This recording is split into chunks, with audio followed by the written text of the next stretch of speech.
Good morning. I'm just leaving Pembroke in Wales. If you watched my last video, you will know that the last ship to actually be built here was the Millennium Falcon for Star Wars. Today I'm heading northwards across Wales, up to Shropshire and Cannock. I've just popped into Carew to see Carew Castle from the outside. I got some pictures last year in the rain, but I didn't have my GoPro then. It's a little bit muddy here right now. So I thought I'd just go up here. You go past the castle and take the first left and you can get some nice photos with your bikes or whatever, with that in the background. I even decided to stop for a photo of Bumblebee. Some chap points his camera at us. Stay tuned for the history of this castle and come with me as we take a look inside Carmarthen Museum and ride through some beautiful Welsh valleys, Shropshire hills and some wonderful towns too. This castle is a Norman castle, so William the Conqueror invaded in 1066, so it would have been built in the 11th century. There was a previous stone keep there, and there's been military action or a military base for over 2,000 years before it's now ruined state. It's been in the Carew family for 900 years and they still own it, but it's let out to a trust who can charge people to go in and see it. But I don't have time today. I have to go ride.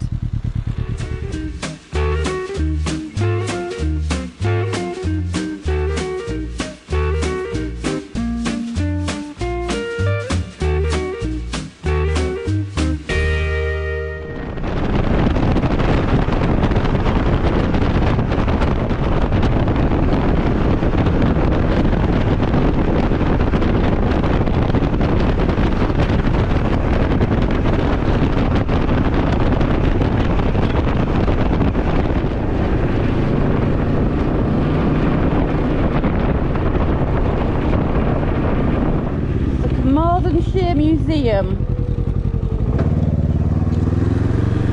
Stop for a little cuppa, methinks, if I can get parked. That's a nice little find. There's a lovely little tea house in there that does gluten-free options, dairy-free options, and the museum's free. So I'm going to go and have a little look. And this garden just smells wonderful. So you walk round the back of the building where the parking is. This is where you come. For 430 years, this was the home of the bishops of St David's, where I was yesterday. And the sign changed over the years, dependent on the bishop that was currently in place. But the last renovation and changes happened in 1903 after a fire, when the whole place had to be rebuilt. So you can give donations. It's all inside this beautiful house.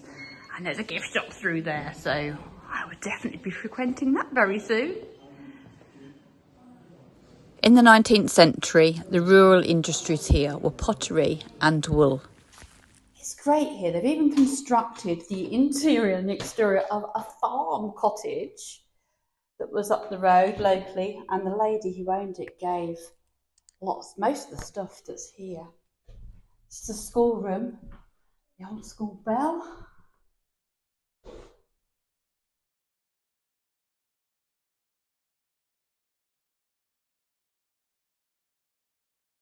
I don't quite remember schoolrooms like this, but my first ever school, I did have a desk like this. We used to have to take the polish in and we'd polish it every Friday, and I loved that. I can still smell the smell now. But I do remember this. This is exactly the same as the first switchboard that I used when I was 18.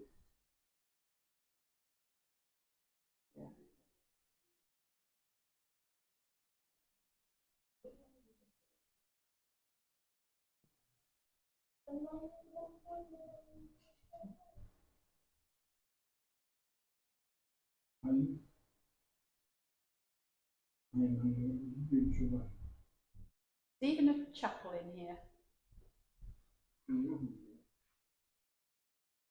Ernest Harold Jones, 1877 to 1911, was an illustrator and an archaeologist, and he taught here for a while at Carmarthen School when his father was a headmaster. That was really cool. As I was doing that last bit of recording, the people in the other room were talking in Welsh. I love it. I couldn't do it. I can't get sounds going like they do in lots of other languages. I think I was always English, or maybe Asian in a previous life, because I don't think they roll their R's and do the sounds. And from the schools and the nice pottery, etc., to the harsh realities of coal mining and dairy farming with milking, butter making,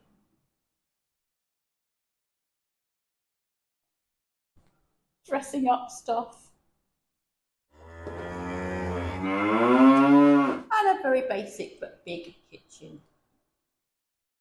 The original kitchen island.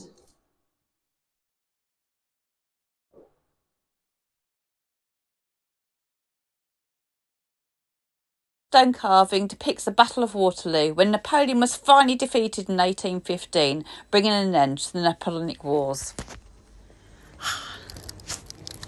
Little Welsh fridge magnet, and a lovely dinosaur ruler for little Arthur Bear.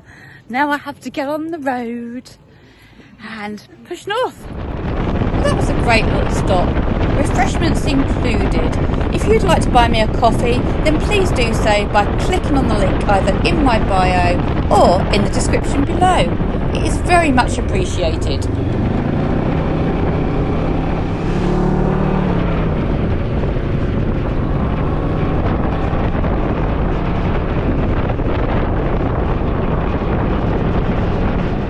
In 1732, in this little market town, some supposed healing waters were discovered. It became known as the Stinking Well due to the smell of the hydrogen sulphide, but it really grew in its peak in the 19th century because the Victorians loved spa towns. It is now the site of the World Bog Snorkeling Championship and the Man vs Horse Marathon, which takes place every year. If you're enjoying this movie, please give it a thumbs up. Remember to subscribe and share. And also, if you press the little bell, you'll be alerted when I upload each movie. And if you'd like to leave a comment, please do so. Let's get some interaction going. I love all that. And I'd like to say a big thank you to the people that told me that I wasn't filming in a high enough resolution. You know me, I'm not great at technology, but hopefully I've now rectified it.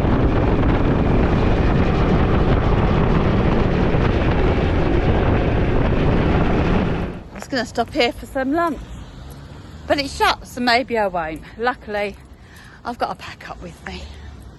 I needed a helmet stop anyway, and to get some circulation back into my bum.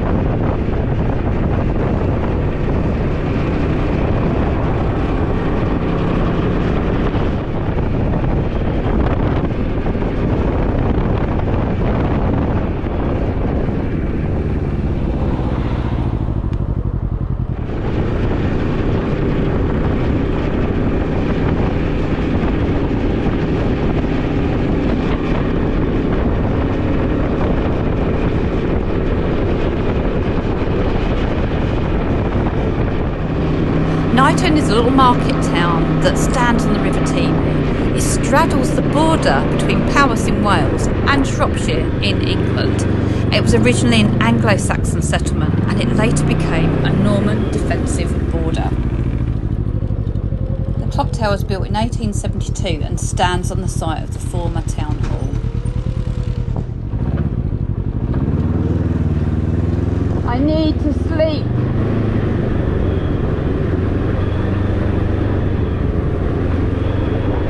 If I can sleep in this church or whatever, amongst the graves.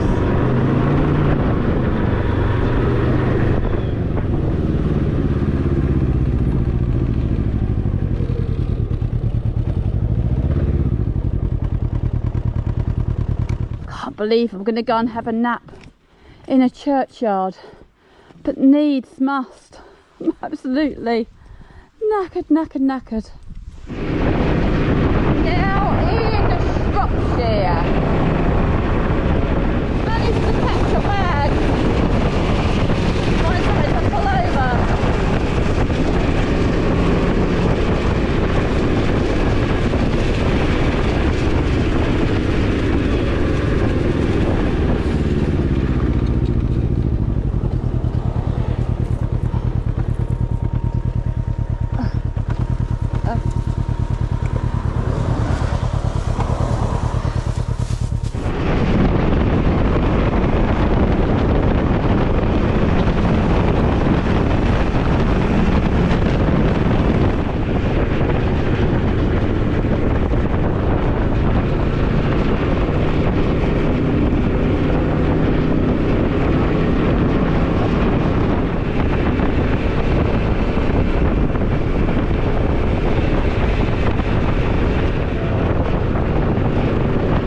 on your left you will see an old building with its windows bricked up.